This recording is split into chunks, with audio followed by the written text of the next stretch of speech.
ተናስተልን መስፍን ሰላም መሳይ እንዴት አለ? ምናልባት በአንተ በኩል መረጃዎች ካሉ ታካፍለናል። የእስራኤሉ ፕሬዝዳንት ወደ አዲስ አበባ አቅንተው ከአብይ አህመድና ከሌሎች ባለስልጣናት ጋር መገናኘታቸው ተመልክቷል። የኢትዮጵያ አቋም ምን ሊሆን ይችላል? ከዚህ አንፃር ከእስራኤል ጎን በመሰለፍ እስራኤል የጀመረችው አንድ እንቅስቃሴ አለ። የዛ አካል ሆና ኢትዮጵያ የምትመጣ ከሆነ አጠቃላይ አረቡ ዓለም የሚኖራት ተቀባይነትና አጠቃላይ ሁኔታ አደጋ ውስጥ ይገባል ብለው የሚጠብቁ ወገኖች አሉ። ለማንኛውም ይሄ ጉብኝት በተለየ ሁኔታ እየታየ ይገኛል።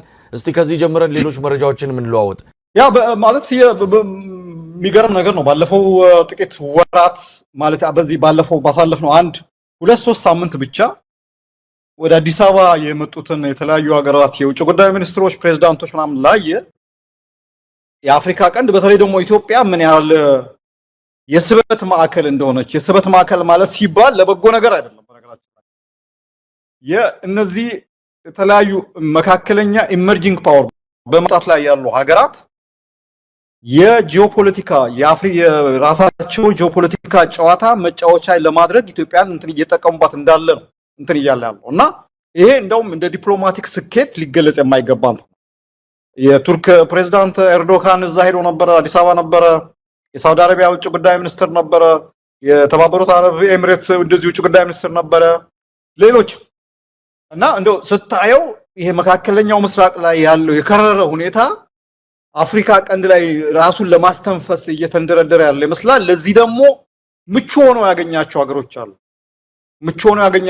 ሁኔታዎች አሉ። አንደኛ የአፍሪካ ቀንድ ሀገሮች በጣም ድሃዎች ናቸው። ሁለተኛ ብዙ ፌልድ ስቴት የወደቁ መንግስታት አሉ፣ እንደ ሶማሊያ፣ እንደ ሱዳን፣ እንደ ምናምን። ሶስተኛ እንደዚህ አይነት ነገሮች ላይ ባወቁትም ባላወቁበትም መንገድ ገብተው የሌሎች የጂኦፖለቲካል ቁማር መጫወቻ ጀስት የቼዝ ቦርድ ለመሆን የተዘጋጁ ደግሞ ሀገሮች አሉ፣ እንደ ኢትዮጵያ እንደ አብይ አህመድ አይነት ያለችው። እኔ እንደ በጎ ነገር አላየው። እንደዚህ አይነት ነገር ራስህን ገለልተኛ ሚዛን ባላንስድ የሆነ ዲፕሎማሲ ራስህን ልክ ይሄ ሰርከስ ላይ የሚሄዱ ሰርከስ ላይ በገመድ የሚሄዱ ሰዎች አሉ አይደል? ባላንስ ዲፕሎማሲ ልክ እንደዛ አይነት ነገር የምትሄድበት እንጂ ይሄ በጣም እነዚህ ትልቅ ጉልበት ያላቸው ናቸው። በጣም የሆነ ስር የሰደደ እርስ በርስ ሽኩቻ ያላቸው ናቸው። ከኋላቸው በጣም ብዙ ያሰለፉት ኃይል ያላቸው ሀገሮች ናቸው። ከአንዱ ጋር ተሰለፍክ ማለት ከሌላው ጀርባ ካለው ከብዙ ኃይል ጋር ትጣላለህ። አሁን የእስራኤል ጋር በተወሰነ መልኩ አብሮ አላይድ ማድረግ የአረቡን ዓለም ብቻ አይደለም። አረቡ ዓለም ሲባል የ400 ሚሊዮን አካባቢ የሚጠጋ ህዝብ ያለበት አካባቢ ነው። the entire muslim world የሚባለው እነ ፓኪስታን፣ አፍጋኒስታን፣ ማሌዥያ ምናምን የሚባሉትን ጭምር ከአፍሪካም እንደ ሴኔጋል፣ ማሊ ምናምን የምትለው ጭምር እንትን ውስጥ የምትከትበት ሁኔታ ነው ያለው። በጠላትነት እንዲፈርጁ የምታደርግበት ሁኔታ ነው ያለው እና በጣም በጥንቃቄ ነው እንትን ሲደረግ የነበረው። ኢትዮጵያ እኔ በጣም ማስታውሰው የተባበሩት መንግስታት ድርጅት ላይ የፍልስጤም ጉዳይ ለውሳኔ ቀርቦ ኢትዮጵያ ብዙ ሰዎች ይጠብቁ የነበረው ኢትዮጵያ የእስራኤል ታሪካዊ አላይ ነች፣ አጋር ነች። ስለዚህ ይሄንን የቀረበውን የተባበሩት መንግስታት ውሳኔ ትሽረዋለች ወይም ደግሞ እንትን ታደርገዋለች የሚል እንትን ነበር የነበረው፣ ግን አልነበር። ከዛ ይልቅ ኢትዮጵያ ያደረገችው ምንድነው?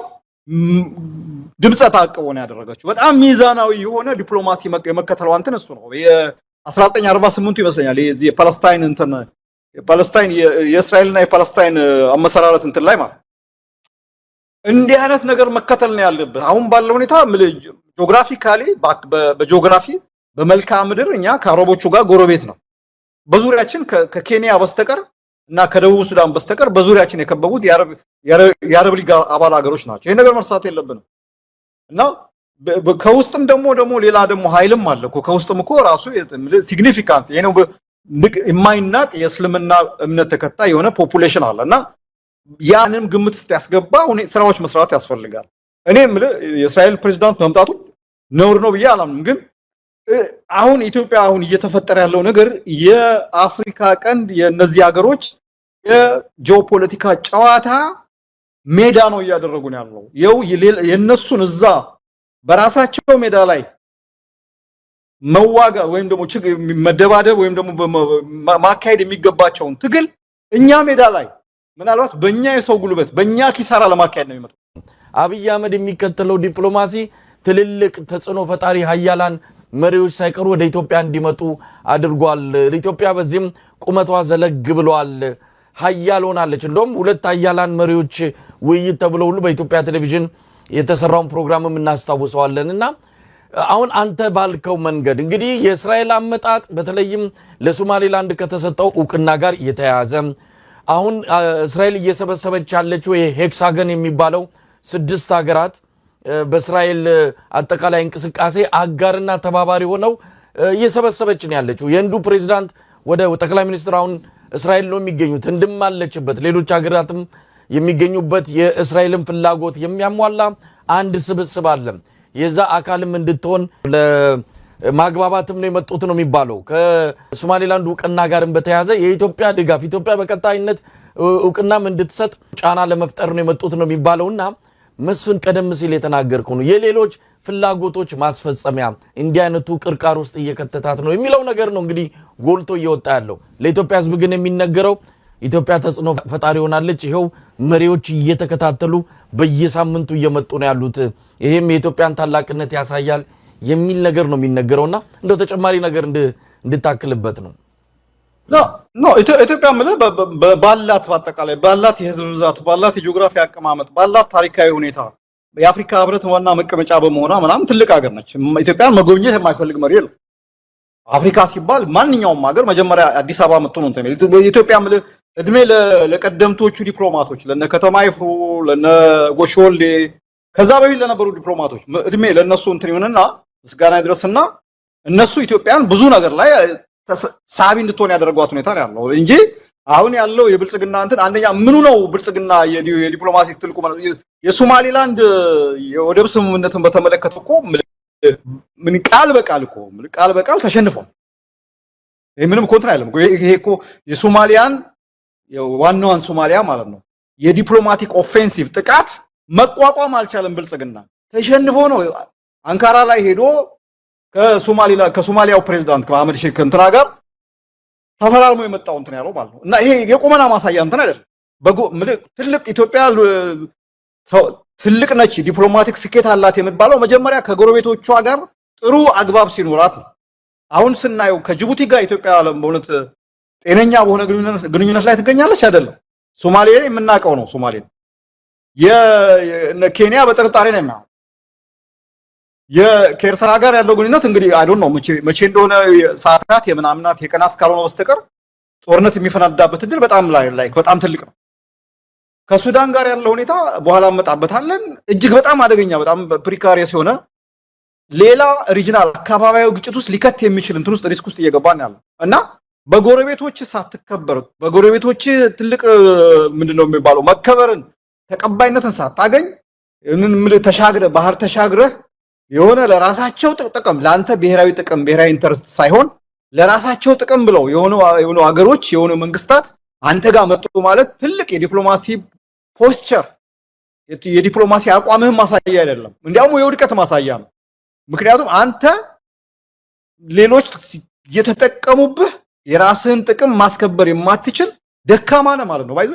ይሄ ነው በቃ ሲጨመር ሲቀነስ ብልጽግና አሁን ያለው የብልጽግና ዲፕሎማሲ የኢትዮጵያ የውጭ ግንኙነት እንትን ያ ነው።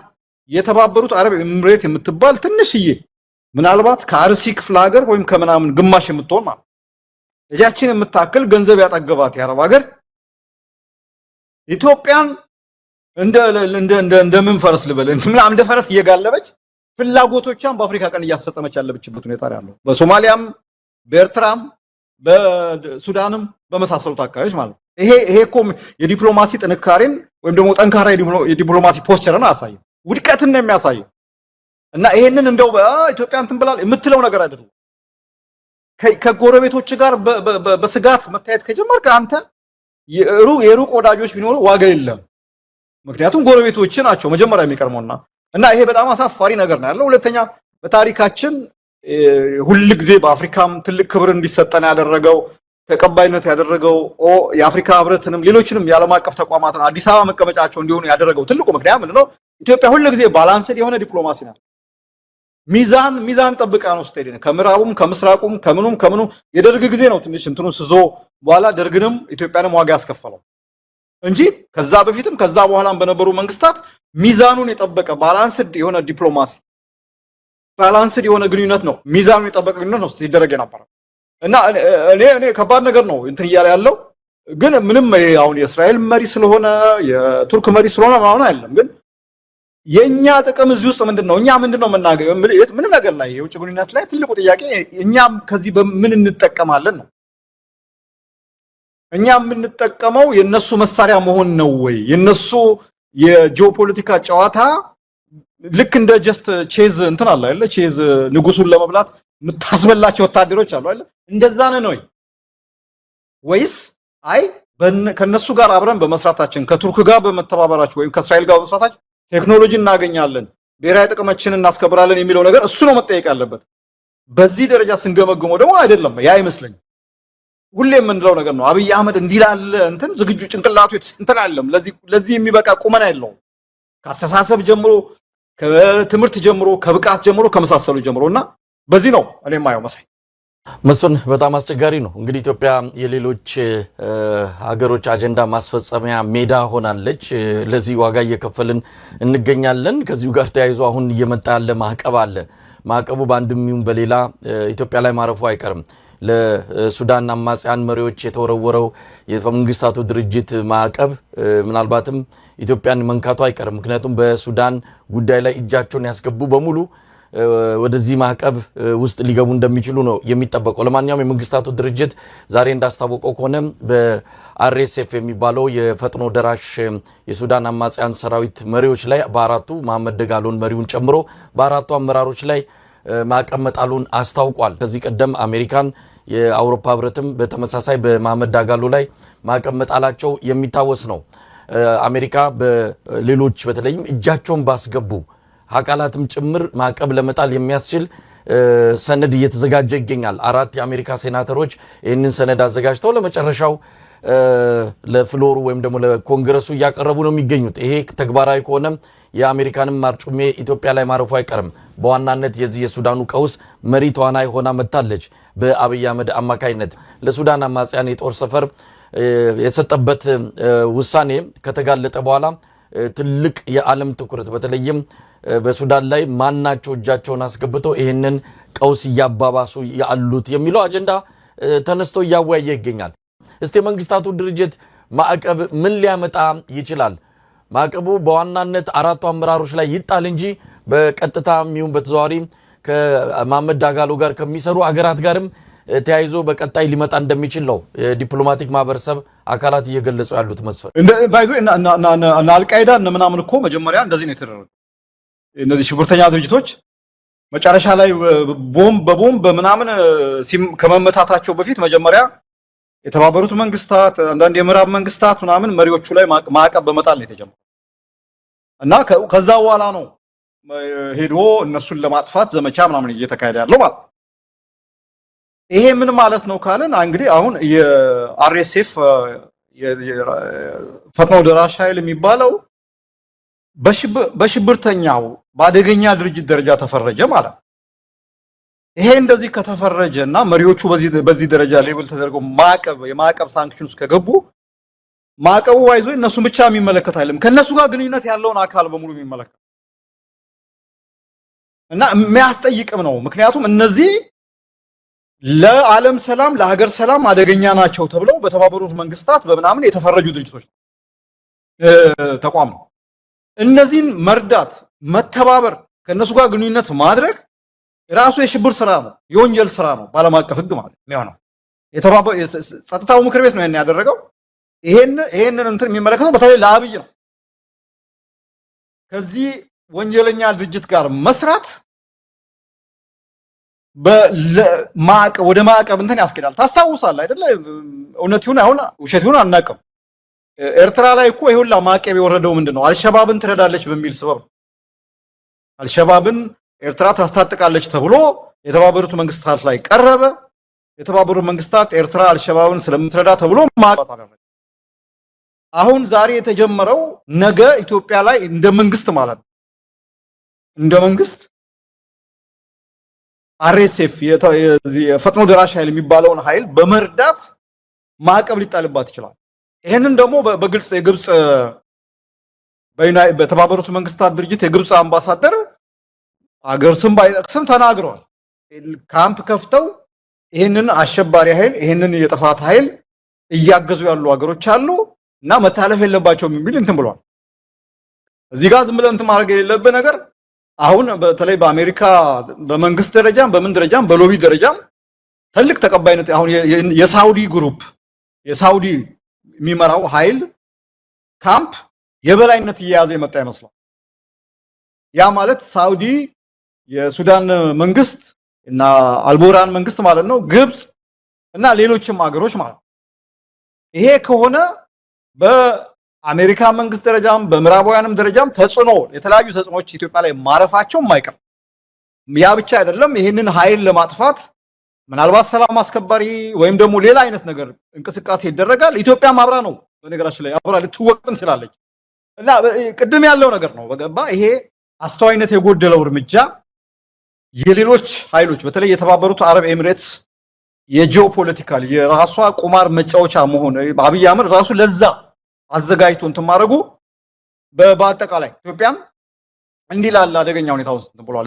ዞሮ ግን ምን መሰለህ እነዚህ መሪዎች ላይ የጣለው ማዕቀብ ነገ የኢትዮጵያ መሪዎች ላይ የሚጣላል። የተወሰኑ የጀነራል ጌታቸው ጉዲና ብለው ነገ ጀነራል ማነው ይሄ ልዩ ዘመቻዎች መምሪያ ኃላፊዎች በዚህ ጉዳይ ላይ የሚሳተፉ የደህንነትና የመከላከያ ባለስልጣናት ተመርጠው ኢንዲቪጁዋል ሳንክሽን ሊጣልባቸው ይችላል እና በጣም የሚገርም አይነት እርምጃ አሁን ባለው ሁኔታ አብይ በሱዳን እንትን ውስጥ አሁን እንዲያውም የተወሰነም ኃይል ወደ ጎንደር በኩልም አካባቢ እንዲንቀሳቀስ ሁኔታዎችን እያመቻቸ እንዳለ ነው አለ እየሰማን የነበረው ያለፈው ሰሞን እና በዚህ ሁኔታ ከቀጠለ ኢትዮጵያ በተለይ አገዛዙ የማዕቀብ ሰለባ እንደሚሆን የማዕቀብ ሰለባን ብቻ ሳይሆን ብዙ ነገሮች ብዙ ክትትል ውስጥ ሊገባ እንደሚችል ንብረት እገዳም የመሳሰሉት ነገሮች ሊገጥሙ የሚታየና ይሄ ነው መስሎኝ እንደው መስፍን ምናልባት ገና ወደ አብይ አህመድ ወይም ደግሞ ሌሎች እጃቸውን ወዳስገቡ አካላት ማዕቀቡ በቀጥታ አልመጣም። በቀጣይ ሊመጣ እንደሚችል በተለይ የአሜሪካኑ ጠንከር የሚል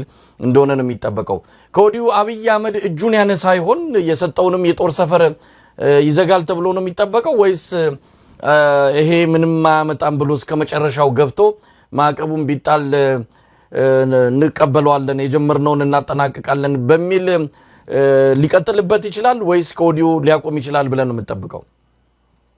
ሁለት ነገር ነው። አብይ አህመድ ስልጣኑ ላይ የሚያቆየው ነገር መስሎ ከታየው እንግዲህ ምንድነው ስልጣኔ ላይ ሊያቆይ የሚችለው ብሎ ካሰበ የተባበሩት አረብ ኤሚሬትስ የሚመጣ ገንዘብ ነው ወይስ ከምዕራባውያን የሚመጣ ጫና ነው የሚለው ነገር ሚዛን ላይ አስቀምጦ ሊያየው ይችላል። የተባበሩት አረብ ኤሚሬትስ የምትሰጠኝ ገንዘብና ምዕራባውያን ማዕቀብ ቢጥሉልኝ የማጣው ነገር ብሎ ያንን ነገር ገምግሞ እኔ በእርግጠኝነት ስልጣኑ አደጋ የሚወድቅ መስሎ ከታየው በተለይ ደግሞ እነዚህ ሀገሮች እነ ሳውዲ እነ ምናምን ኦኬ ኢትዮጵያ የፈጥኖ ደራሽ ኃይሉን የምታስታጥቅ ከሆነ እኛ ደግሞ የኢትዮጵያን ተቋሚዎች እናስታጥቃለን ብለው እንቅስቃሴ ውስጥ የሚገቡ ከሆነ አብይ አህመድ ያኔ ራሱን የሚሰበስብ ይመስለኛል። ማዕቀቡም ደግሞ ለምሳሌ ሽርሽር ይወዳል ሰውየው ታውቃለህ። ፊት የሚያሳየው ጠፋ እንጂ በአውሮፓም አሜሪካም ሄዶ መሪዎቹን ማግኘት መጨባበጥ ይወዳል። ለሱ ዲፕሎማሲ ማለት እነ ማክሮንን ማቀፍ እነ ሜሎኒ መሳም እነ ማነው ዊሊያም ሩቶን ጀርባ መዳሰስ ምናምን ነው ለአብይ ዲፕሎማሲ ማለት ነው። እና ያ የሚቀርበት መስሎ ከታየው ምናልባት ሊሰበሰብ ይችላል።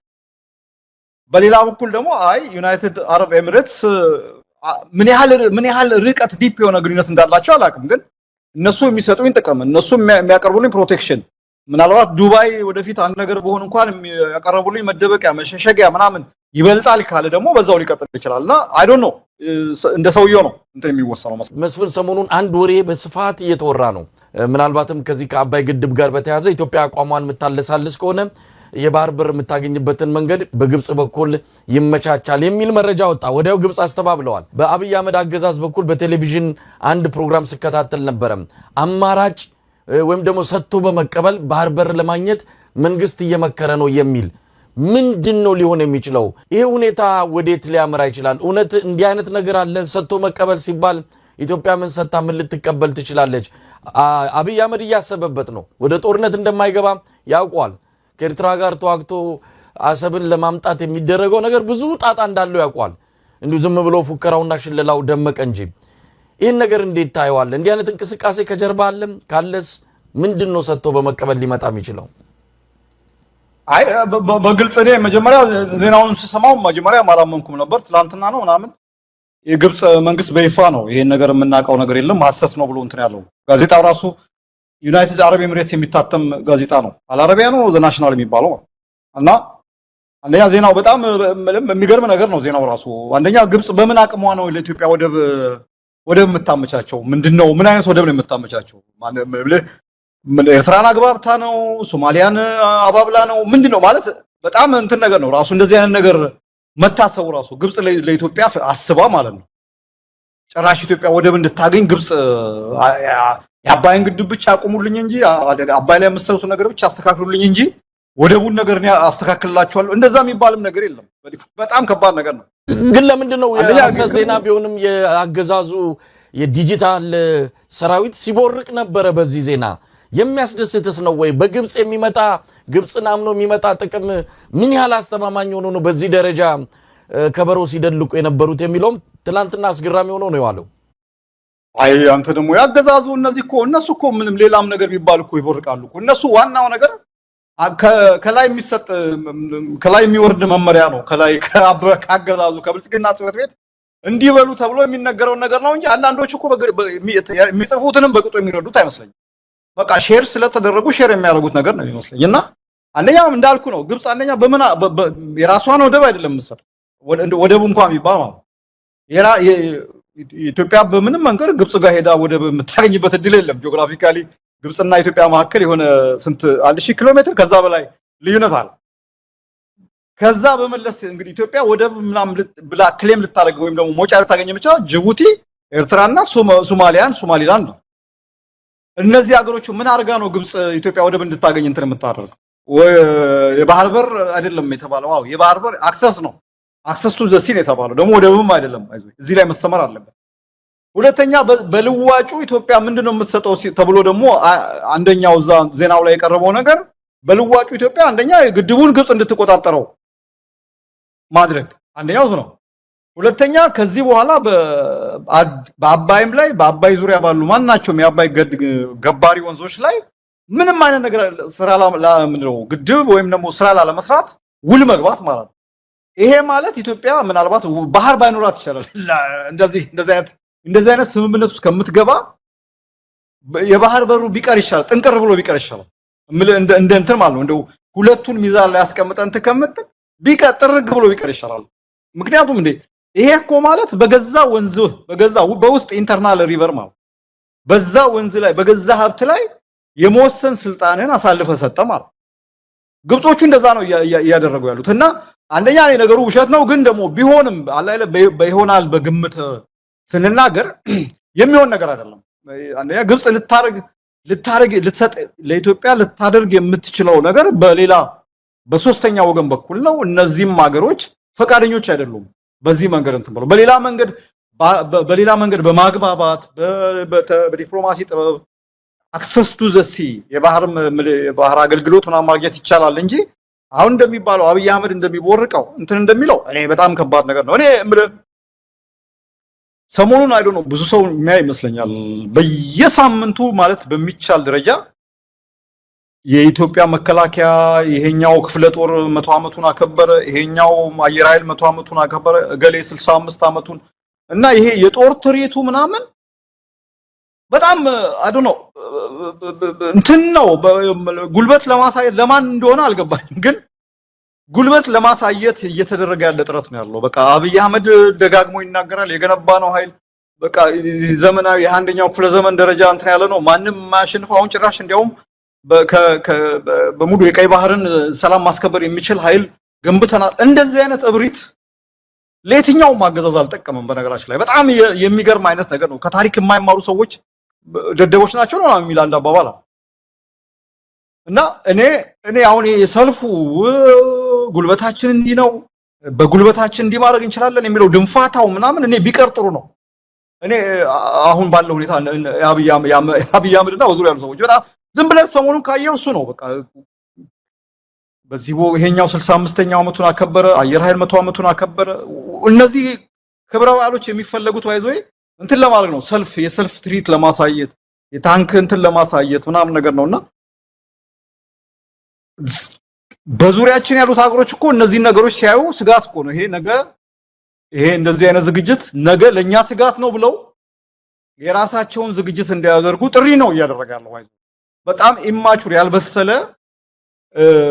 እና በጣም አደገኛ የሆነ ቁማር ነው አብይ አህመድ እንትን እያደረገ ያለውና ምን እንደሚፈልግም አይገባኝም እውነት ለመናገር። እስቲ ወደ ሀገር ውስጥ አንዳንድ ጉዳዮች ልመለስ። አርሲ ላይ የኦርቶዶክስ ግድያ አሁንም ተጠናክሮ ቀጥሏል።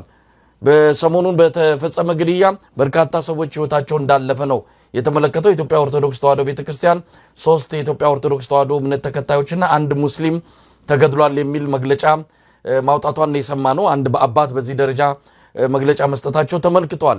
አሁንም የሚወጡ መረጃዎች እንደሚያሳዩት ግድያው ቀጥሏል፣ ሰው ከአካባቢው እየተሰደደ ነው የሚል ነው። እዛው ነው ምስራቅ አርሲ ባለፈው በተደጋጋሚ የተፈጸመበት ቦታ እዛ አካባቢ ያለው እልቂት እንደቀጠለ ነው። መስፍን ምንድነው እሱ እዛ አካባቢ ያለው ነገር? የማያባራ መንግስትም ሊቆጣጠረው ይፈልግ ወይም ደግሞ ከጀርባ እሱ ይኑር የሚታወቅ ነገር የለም። ለማንኛውም ስለዛ አካባቢ ያለው ሁኔታ እንዴት ታየዋለህ? ነው መሰለ ምንም ነገር ምንም እንትን አዲስ ነገር የለውም። ይሄ ነገር እየተለመደ ይመጣል። የሚገደለው ሁሉ ጊዜ እኮ መገደሉን የተቀበለ አይኖርም። አንድ ወቅት ላይ መገደሉ በቃኝ ሲል ራሱን ወደ መከላከል ይሄዳል። ምናልባት የሃይማኖት ጦርነት እንዲቀሰቀስ የፈለጉም ያሉ ሰዎች ይመስለኛል። በዚህ ሁኔታ አሁን አንተ በየጊዜው እየተነሳ ቤተ እምነትህን እያቃጠለ ሰዎችን እየገደለ እንትን የሚል ማንም ይሁን ማንም አለው ሰው ዝም ብሎ የሚቀመጥ ኃይል የለም። ራሱን ለመከላከል የሚነሳ እንትን ይኖራል። እኔ የመንግስት ይሁንታ የመንግስት ኃይል ተባባሪነት ባይኖር ይሄ ነገር ዝም ብሎ ይከሰታል ብዬ አላስብም። የመንግስት እንትን አለበት። ምክንያቱም መንግስት ባለው አቅም አይተነዋል እኮ በፈለገው ቦታ ሰራዊት አሰማርቶ ሁኔታዎችን ለመቆጣጠር ሲሞክር የምናይበት ሁኔታ አለ። በፈለገው ቦታ ለስልጣኑ የሚያሰጋው ሁኔታ መስሎ ሲታየው ማለት ነው። እንዲህ ባለ ሁኔታ ደግሞ ያው ኮንቲኒየስሊ ዜጎች እየተገደሉ ኮንቲኒየስሊ በጣም አደገኛ ለመሰለ ይሄ ነገር ችላ ተብሎ ሊታይ እንትን የማይለው ነገር ቅድም ያልኩ ነገር ዝም ብሎ በቀጠለ ቁጥር የሚሞቱትም ሰዎች በሟች ወገን ያሉት የሚገደሉት የሚጨፈጨፉትም ሰዎች እኮ ራሳቸው ሪአክት ማድረግ ይጀምራሉ። ሪአክት ማድረግ ሲጀምሩ በአጠቃላይ ለሀገሩም የሃይማኖት ግጭት የብሔር ግጭት የምናምን ግጭት ለሀገሩም ሰላም ለሀገሩም ሁሉና አደገኛ ነው እና እንዲህ አይነት ነገር ኃላፊነት የሚሰማው መንግስት ቢኖር ይሄን ነገር ገና በእንጭጩ ነው መቅጨት ያለበት። እዛ ቦታ ሄዶ እንደዚህ ፈጻሚ የተባሉትን ሄዶ ተከታትሎ በማያዳግም ሁኔታ መቅጣት እንትን የሚባል ነገር ነው ያለው ነገር። አሁን ግን እንትን አይደለም። እንዲያውም አሁን ከዛ ይልቅ መንግስት እያደረገ ያለው ነገር የምታየው ዜናውን ለማድበስበስ ነው። ችግሩ እንደሌለ ነው።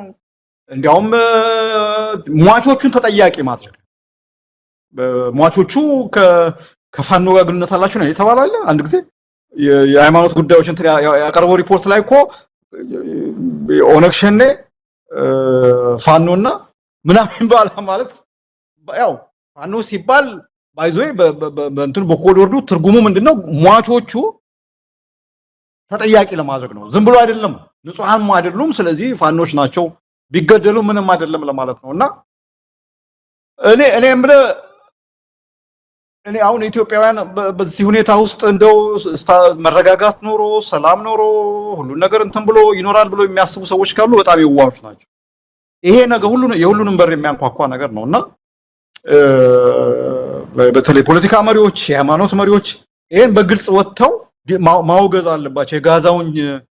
የጋዛችን በጣም ድምጻቸው ጎልቶ የሚሰሙ ሰዎች አሉ እና እነዚህም ሰዎች ንጹሃን ዜጎች ናቸው። በማንም ይገደሉ በማንም የነዚህን ሰዎች ግድያ ማውገዝ ሰብአዊነት ነው። ካንተ 2000-3000 ኪሎ ሜትር ቆል የሚገኝ ሰው አዝናለሁ ብለ ራስን እንት ስታቀርብ እንደው ይሄ ሂፖክራሲ ነው፣ መታበይ ነው እና ከዚህ ከቤት ነው ማባይዞ ርህራሄ ሐዘኔታ ሰብአዊነት መጀመር ያለበት ከቤት ነው ከራስ ቤት ነውና ይሄ መሆን አለበት። ግን እኔ አሁን ቤተክነቱም ውጭ ያለውም ኃይል በደንብ ተደራጅቶ ይሄን ነገር ለዓለም አቀፍ ማህበረሰቡን ደርስ በማድረግ መንግስት ጫና ውስጥ እንዲገባ ማድረግ ያስፈልጋል። ሟቾቹም ዝም ብሎ መሞት የለባቸው። በቃ በጣም ሲምፕል ነገር ነው። በቃ ዝም ብለ የምትሞትበት እንትን የለም። ራሳቸውን መከላከል መጀመር መቻል አለባቸው። እዛ አካባቢ ምናልባት ዘር ማጽዳት ወይም ሌላ አይነት ነገር እየተካሄደ እንዳለ ነው የሚሰማኝ ስሜት ያለው ነገር። ምክንያቱም እንትኑ ታርጌትድ የሆነ ነገር ነው። አሁን እንዳልከው አንድ በተጨማሪ የሌላ እምነት ተከታይ ሰዎች ይገደላሉ። እንዲህ አይነት ነገሮች ይከሰታሉ። ኮላተራል አብሮ ነው ተደብለው እንትን የሚሉት። ግን ዋናው ታርጌቱ አንድ እምነት ተከታዮች ወይም የአንድ ቋንቋ ማህበረሰብ ተናጋሪዎች ወይም ደግሞ የአንድ ባህል አላቸው ተብሎ የሚታሰቡ ሰዎች እስከሆነ ድረስ ይሄ ነገር በዘር ማጽዳት ሊያስፈርጅ የሚችል ነገር ነው። ይሄንን ራሱ የኦሮሞ ፖለቲከኞችም ወጥተው ማውገዝ መቻል አለባቸው። ይሄን ነገር እንትን ብለው ማለት እና ይሄ ነው ብሎ መስሎኝ። አዎ መስፍን፣ ምናልባት እናንተም በዚህ ዙሪያ አንድ ስብስብ ባለፈው እንደዚህ እንቅስቃሴ ማድረጋችሁን ገልጻችሁ ነበር። እዛ ከኔዘርላንድ የፓርላማ አባላትም አንዳንድ ወገኖችም እንደዚሁ ታዋቂ ሰዎች ሆናችሁ ይህን ጉዳይ ለማስቆም እንቅስቃሴ እየተደረገ እንዳለ ሰምተናል። ያው የክርስቲያኖች ግድያ ይቁም የሚል ፕሬዚዳንት ዶናልድ ትራምፕም ትኩረት ሲሰጡበት በተለይ በናይጄሪያ ጦር ሰራዊት እስከ መላክ የደረሱበት ሁኔታ አለና ለኢትዮጵያ የሚደርስ የኢትዮጵያ ክርስቲያኖችንም ማዳን ከተቻለ፣ ምክንያቱም አሁን የሚደርስላቸው የለም። አገዛዙ በራሱ ተሳታፊ ነው። ናይጄሪያ አገዛዙ አይደለም የተሳተፈው፣ አማጽያን ናቸው ይህንን የሚያደርጉት። ይህን ግን በቀጥታ አብይ አህመድ ሊያደርገው እንደሚችልም የራሱ ታጣቂዎችን አሰማርቶ ሊያደርገው እንደሚችል እንደው የግድ ማስረጃ መጠበቅም የሚያስፈልግ አይደለምና እንደውም የኢትዮጵያው የከፋ ነው የሚሆነው። አገዛዙ ጭምር የሚያበረታታው ከጀርባም ሆኖ የሚደግፈው ጭፍጨፋም ስለሆነ ከዚህ አንጻር አሁን ምን መደረግ አለበት? እውነት ለመናገር የሚደርስላቸው የለም፣ በየጊዜው እየተከሰተ ነው ያለው። እንግዲህ አሁን ደግሞ በጣም በተደጋጋሚ ይህ ነገር እየሆነ ስላለ በቀጣይ ከፍተኛ እልቂት እንደሚመጣ የሚጠቁሙ ነገሮች እየታዩ ነው። ይህን ማስቆም እንዴት ይቻላል መስፍን? በጣም ቀላሉ ተደራጅቶ መከላከል ነው፣ ሌላ ነገር አይደለም። ሌሎች ሰዎች ያድኑኛል ብሎ ከመጠበቅ ዓለም አቀፍ ማህበረሰቡ ድምፅ አሰምቶ እንትን ይለኛል ብሎ ከመጠበቅ ራስን አደራጅቶ መከላከል ነው። አሁን ወለጋ ውስጥ እያየን ያለነው ነገር አለ። ወለጋ ውስጥ እንዲሁ በተከታታይ ሲጨፈጭፏቸው፣ ቤታቸውን ሲያቃጥሉ፣ ንብረታቸውን ሲያወድሙ፣ ምን ሲሩ ወለጋ ውስጥ ያሉት አማርኛ ተናጋሪዎች ራሳቸውን አደራጅተው መከላከል ጀመሩ። አሁን ትንሽ እንትኑ እየተጠበቀ ነው። ባይዞይ ባላንስ ኦፍ ፓወሩ የኃይል ሚዛኑ ማለት ሌላ ቦታም ያለው አዲስ አበባም ያለው ማለት ነው። በነገራችን ላይ ቤቱ የሚፈርስበት እንትን መንጋ ሌላም ቦታ ያለው በቃ እንትን ነው። አሁን ባለው ዓለም ራስን የምታስከብረው ራስን፣ ሌላ ማንም አዳኝ መሲህ ነፃ አውጪ ወይም ደግሞ የውጭ ኃይል ምናምን መጥቶ እንትን አይደለም። ራስን ተደራጅተህ እንትን በል። ኦርቶዶክሳዊ የሆነው የኦርቶዶክስ እምነት ተከታዩም ራሱን ያደራጅ። ራሱን የሚያደራጀው ሌሎችን ለማጥቃት ሳይሆን ራሱን ለመከላከል ነው። በቃ እዚህ ጋር ይሰመርበት። ዝም ብለህ እንደ በግ በየጊዜው እየተገደልክ ሬሳ እየቆጠርክ ወይም ደግሞ የሆነ በየጊዜው መግለጫ እያወጣ ምናምን መቼ ነው መቀጠል የለበትም። እንደዚህ አይነት ነገር ሲደርስ የትም ሀገር እኮ የትኛውም ማህበረሰብ ላይ የተከሰተ ነገር እኮ ነው። እንደዚህ አይነት ጥቃት ሲደርስባቸው አንድ ቦታ ላይ ይቆሙና ያስቡና ራሳቸውን አደራጅተው ወደ መከላከል ሲገቡ ያ ነገር ይቆማል። እና እኔ ያ ነው ቀላሉ እንትን። በነገራችን ላይ በጣም እንዲያውም እኔ ምሳሌ የማየው ነገር ብዙ ሰው ያነሳዋል። አጣዬ የምትባል ከተማ አለች ሰሜን ሸዋ ይፋት ውስጥ። አጣዬ 15 ነው 16 ጊዜ ነው ከተማዋ ቡንን ብላ እንድትወድም የተደረገው። ኦነግ ሸኔ በለው የመንግስት ኃይል በለው ኦሮሞ ብልጽግና በለው ብቻ እንትን ይባላል። ፋኖ ከመጣ በኋላ አይደለም እንደዚህ አይነት ነገር ሰምተህ ታውቃለህ? ሰሞኑን ተከስቷል። ሰሞኑን እዛው ከሚሴ አካባቢ ያው ፍራታና ግድም አካባቢ የመንግስት ድጋፍ ያላቸው ታጣቂዎች መንደር ሲያቃጥሉ ሰላማዊ ሰዎችንም ሲገሉ ነበረ። ይሄ ሪፖርት ተደርጓል። ሰሞኑን ተከስቷል። ይሄም የሆነው አብይ አህመድ በቅርቡ እዛ አካባቢ ደርሶ መጥቶ የተናገረውና ያስተላለፈው መልእክት ነበረ።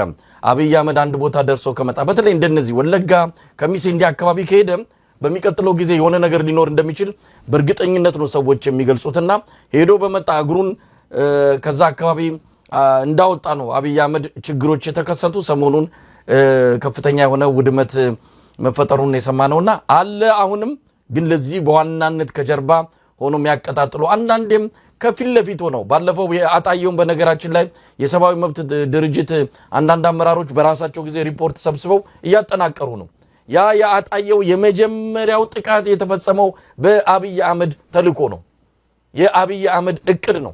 ስለዚህ እንዲህ አይነት ግጭቶች እንዲህ አይነት ጥቃቶች አሁንም እየመጡ ስለሆነ አልቆመም። በርግጥ ቀዝቅዟል። የፋኖ መምጣት ትልቅ ለውጥ አምጥቷል። ነገር ግን አሁንም አልፎ አልፎ መከሰቱ አልቀረም ነው መስፍን። ያ ራይት በትክክል ነው። ፍሪኩዌንሲው ነው ቀንሷል። አሁን አንድ ሰሞን ታስታውሳለህ አይደል? በየሁለት ወሩ ነበር አጣዬ ከተማ ነደደች ምናምን ሲባል ነበር። ፋኖ ከመጣ በኋላ ላይ ለአንድ ዓመት ለሁለት ዓመት ለምናምን ለሚጠጋ ጊዜ በጣም ቀንሶ ነበር። አሁን እኔም ሰምቼዋለሁ ዜናው በቅርብ አሁን ባለፈው ሁለት ሳምንት ምናምን አካባቢ እንደዚህ ነገር ተከሰተ ተብሎ ሊያው እንደ መሪ ባይዘው በጣም እሱም አንድ ቀን ሌላ ውይይት የሚያስነሳ ነገር ነው። ወለጋ ሄዶ የተናገረው ነገር ያልከው ለታሪክ የሚቀመጥ ነው። መጡባችሁ ይሄ ባይዘው ወደፊት ኢትዮጵያ ውስጥ አንድ ነገር ቢከሰት ዓለም አቀፍ ፍርድ ቤት እንትን በቃ ከማስረጃዎች ሁሉ የመጀመሪያው ማስረጃ ይሄ ነው። ለዘር ማጽዳት ወንጀል ቅስቀሳ እንደዚህ ነው የሚደረገው። የትም ቦታ እንደዛ ነው የሚደረገው። መጡባችሁ እኛን ካልደገፋችሁ እኛ የእናንተ መንግስት ነን፣ እኛ የእናንተ ነን፣ እኛን ካልደገፋችሁ እነገል ያጠፋችኋል የሚል እንትን ማለት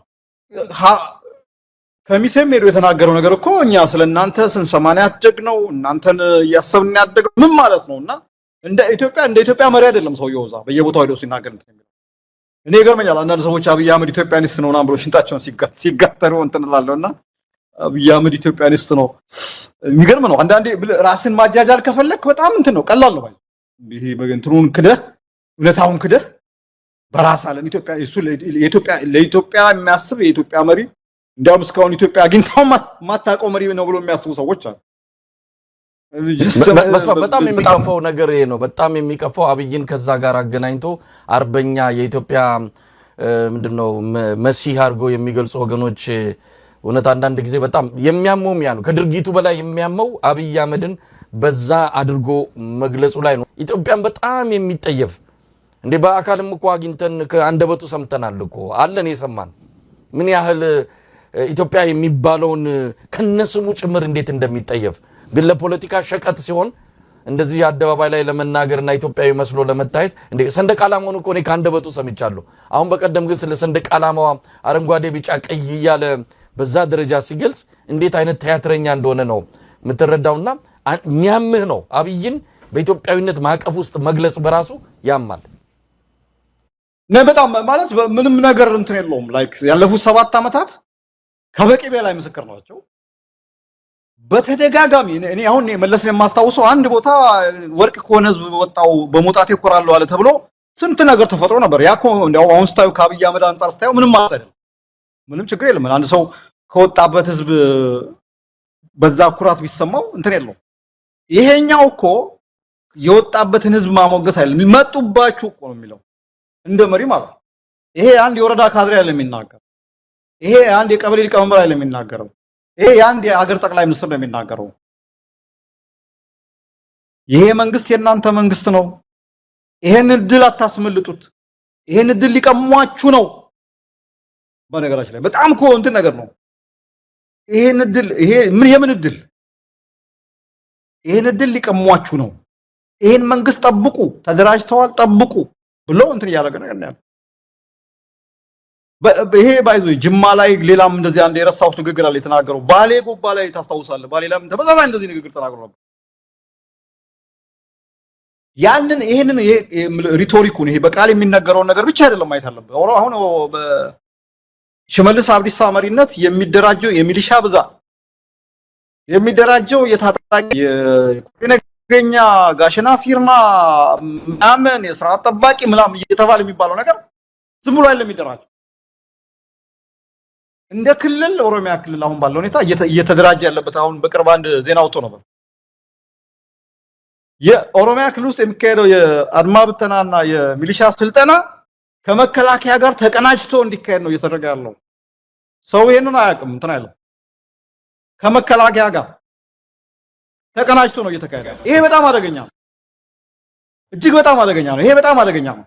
እንደ ሀገር ይሄ አንድ ክልል ላይ እንዲህ አይነት የጉልበት በተለይ በፌደራሉ ኃይል በማዕከላዊ መንግስቱ ብቻ ሊያዝ የሚገባቸው መሳሪያዎች ገለልተኛ ሆኖ የሁሉም ያገሩ በሙሉ ናሽናል የብሔራዊ ጦር መሆን የሚገባው መከላከያ የአንድ ክልል ሚሊሻ ጋር መሳ ለመሳ ተቀናጅቶ እንዲሰራ ሲደረግ ነው ነገር ስታይ አደገኛ ሁኔታ ውስጥ ገባ ታያለ። ከቃሉ ከፉካው ከሽልላው በተጨማሪ ማለት የጦር መሳሪያም ግዢ ያለ ምናምን የሚባል ነገር አለ ፕሮኪርመንት እና እኔ አንዳንድ ቅድም ያልከው ነገር አብይ አህመድ ኢትዮጵያኒስት ነው ለኢትዮጵያ በጣም እንደው ኢትዮጵያ እንደሱ አይነት መሪ እስካሁን አግኝታ አታውቅም የሚሉ ሰዎች ምናምን ነገር ኖ ጀስት ዌይት እስቲ ጭንቅላታችሁን አስሩ። ቀላል ነገር ትንሽ ጭንቅላታችሁ ውስጥ ያለውን እንትን ምን 100% ቢሆን 20% በ20% አስቡበት በላችሁ።